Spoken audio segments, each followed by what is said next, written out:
নারীর ক্ষমতায়নের লক্ষ্যে আপনারা জানেন যে সারা দেশব্যাপী বর্তমান সরকারের পক্ষ থেকে যুগান্তকারী কার্যক্রম গ্রহণ করা হয়েছে। তার মধ্যে একটি কার্যক্রম হচ্ছে ফ্যামিলি কার্ড বিতরণ, যেটি ইতিমধ্যে সারা দেশে প্রচণ্ড রকমের আলোড়ন সৃষ্টি করেছে।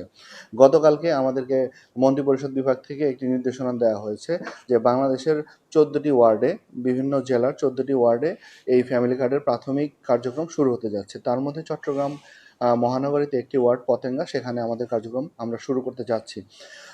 ইতিমধ্যেই আপনারা জানেন যে বাংলাদেশের প্রায় 4 কোটি পরিবার, তার মধ্যে 50 লক্ষ যারা অতি দরিদ্র পরিবার, তাদেরকে ফ্যামিলি কার্ড দেওয়া হবে প্রাথমিক।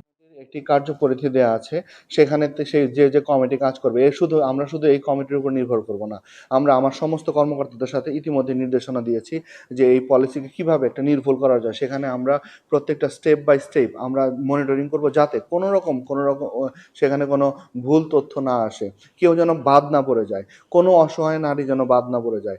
আমরা যেন প্রত্যেকটা নারীর যে ফ্যামিলি কার্ডের তার যে অধিকার, সেটা আমরা নিশ্চিত করতে পারি ভাবে। আমরা আমাদের যে ওয়ার্ডটি সিলেক্ট করা হয়েছে সেটি নিয়ে ইতিমধ্যেই আমি সংশ্লিষ্ট কর্মকর্তা, সমাজসেবা কর্মকর্তাকে সকালে ডেকেছি, তার সাথে কথা বলেছি, যাতে একটি নির্ভুল একটি চিত্র তৈরি করতে পারি আমরা, যারা আসলে সত্যিকারেই দাবিদার এই কার্ড পাওয়ার জন্য, যারা আসলে সত্যিকারেই অসহায় নারী, তারা যে এই পরিবারটি কোনোভাবে যেন বঞ্চিত না হয়, এবং সেখানে যেন কোনো ধরনের কোনো প্রভাব, কোনো রাজনৈতিক দল মত নির্বিশেষে আমরা এই কাজগুলো করব, এবং একটা স্বচ্ছ এবং নির্ভুল একটা তালিকা আমরা তৈরি করতে বদ্ধপরিকর, এবং সেটির জন্য আমরা কাজ করে যাচ্ছি। এবং আজকেও এই বিষয়টি নিয়ে একটি সমাজ কল্যাণ মন্ত্রণালয়ের সাথে একটি জুম মিটিং আছে, সেখানে হয়তো আরও বেশি স্পেসিফিক নির্দেশনা পাওয়া যাবে।